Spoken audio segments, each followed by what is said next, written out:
Bestie अर्थशास्त्र की video number 22 chapter number 4 पूर्ण प्रतियोगिता की स्थिति में फर्म का संतुलन। और आज जिस टॉपिक की बात कर रहे हैं वो है उत्पादक का संतुलन एवं शर्तें।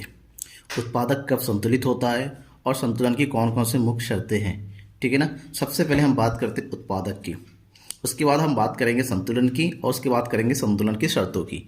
इसके लिए आपको पूरा वीडियो देखना होगा लास्ट तक। सब्सक्राइब कर लीजिए अगर आप सब्सक्राइब नहीं किया है, ठीक है ना। वीडियो नंबर 22 है वेस्टी अर्थशास्त्र का। जल्द ही वेस्टी अर्थशास्त्र खत्म करके मैं समष्टि अर्थशास्त्र शुरू करने वाला हूँ। जरूरी है कि मेरे साथ बने रहिए, चैनल के साथ बने रहिए। मैं हूँ नकुल सर और आप देख रहे थे इकोनॉमिक्स गुरु एंड ढाली।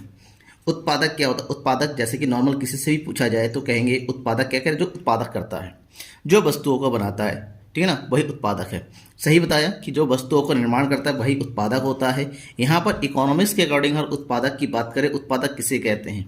उत्पादक अकॉर्डिंग टू इकोनॉमिक्स एक आर्थिक एजेंट है जो उत्पत्ति के साधनों को एकत्रित करता है और लाभ कमाने के लिए वस्तुओं और सेवाओं का क्या करता है? उत्पादन करता है, वही उत्पादक है, ठीक है ना।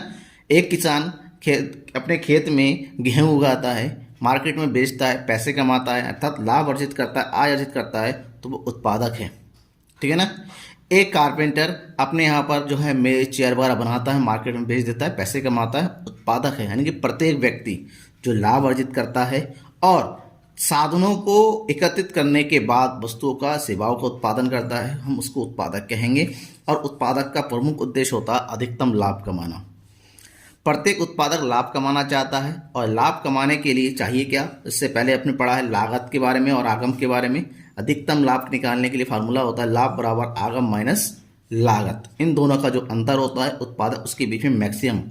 यानी कि अगर किसी चीज़ को बनाने में अगर उसको 80 रुपये खर्च करता है, वो चाहता है वो अधिक से अधिक दामों में बेचे ताकि लाभ उसको अधिक से अधिक। अगर मान लीजिए 100 रुपये में बेचता है तब वो 20 रुपये लाभ अर्जित करता है, तो ये जो लाभ है ये उसका अधिकतम होगा। यानी कि उसको वस्तु का अगर 100 रुपये से अधिक में नहीं बेच सकता तो ये अधिकतम। अब बात करेंगे उत्पादक संतुलित कब होता है। ध्यान में रखिएगा, प्रत्येक उत्पादक चाहता है अधिकतम लाभ अर्जित करना। और संतुलन का मतलब होता है एक ऐसी स्थिति जहां परिवर्तन संभव ना होता है। यानी कि उत्पादक द्वारा अर्जित किया गया लाभ जिसको और आगे नहीं बढ़ाया जा सकता, उसको कम नहीं किया जा सकता, ऐसी स्थिति को उत्पादक के लिए संतुलन की स्थिति कहेंगे। यानी कि जिस बिंदु पर उत्पादक अधिकतम लाभ कमाता है, ठीक है ना, उसी बिंदु को हम उत्पादक संतुलन का बिंदु कहते हैं। यानी कि हम कैलकुलेट करेंगे आगम और लागत के बीच का अंतर। जहां पर इन दोनों का अंतर सबसे अधिक होगा, उसके बाद उससे अधिक अंतर नहीं हो सकता, उस बिंदु को हम उत्पादक का संतुलन बिंदु कहेंगे। मान लीजिए आप एक उत्पादक, आप एक प्रोड्यूसर है, ठीक है ना। आप सामान बेचते बेचते बेचते बेचते आप पता एक जगह आपको ने जो है पहले 10 रुपये का लाभ कमाया, फिर 20 रुपये का, फिर 30 रुपये का, 40 रुपये का, फिर लाभ कमाने बेचने जा रहे थे 35 रुपये का लाभ मिल रहा है, फिर 30 रुपये का लाभ मिल रहा है। तो आपके सबसे अधिकतम लाभ कहाँ पर हुआ? ये 40। यानी कि ये आपका संतुलन बिंदु है। इसके आगे आपको उत्पादन क्रिया नहीं करनी चाहिए, ठीक है ना। तो प्रोफेसर मैकलोलन ने उत्पादक के संतुलन के बारे में बताया कि अल्पकाल में एक फर्म उस समय संतुलन में होती है जब उस मात्रा का उत्पादन करती है जिस पर उसके लाभ अधिकतम होते हैं और हानियां न्यूनतम होती है। यानी कि एक ऐसा लेवल जहां पर उत्पादक का लाभ मैक्सिमम होता है और उत्पादन के जो लॉस होता है वो न्यूनतम होता है।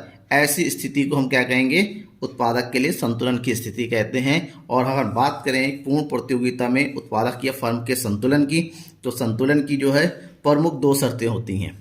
एक एमआर और एमसी वर्ग, यानी कि सीमांत लागत और सीमांत आगम वक्र दोनों ही क्या होने चाहिए?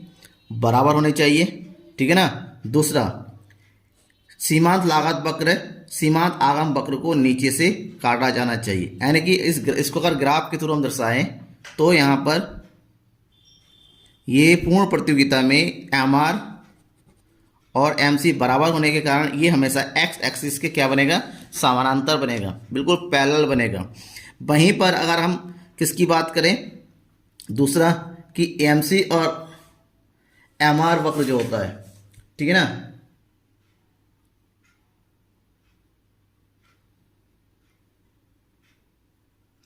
दूसरा ये दोनों यहाँ पर ये जो है एमसी और एमआर जो है बराबर होगा। कब होगा?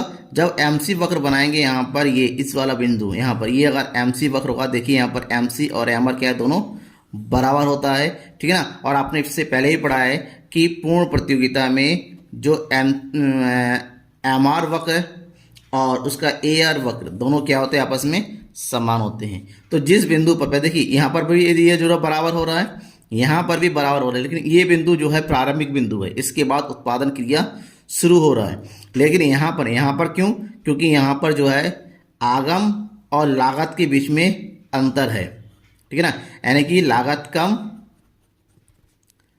और आगम अधिक है। लेकिन इस बिंदु के बाद आपका लागत बढ़ जाता है और आगम कम हो जाता है। आपको पता है जब लागत अधिक हो और आगम कम हो, उस बिंदु पर लाभ नहीं क्या होता है, हानि होता है। यानी कि उत्पादक के लिए यही बिंदु क्या होगा, संतुलन का बिंदु होगा, क्योंकि इस बिंदु के बाद वो उत्पादन करता है तो उसकी हानि होने की संभावना है या हानि होती है। तो इसी बिंदु को उत्पादक के लिए संतुलन का बिंदु कहेंगे। और ये है उत्पादन के संतुलन की दो प्रमुख शर्तें पूर्ण प्रतियोगिता बाजार के अंतर्गत। Thank you.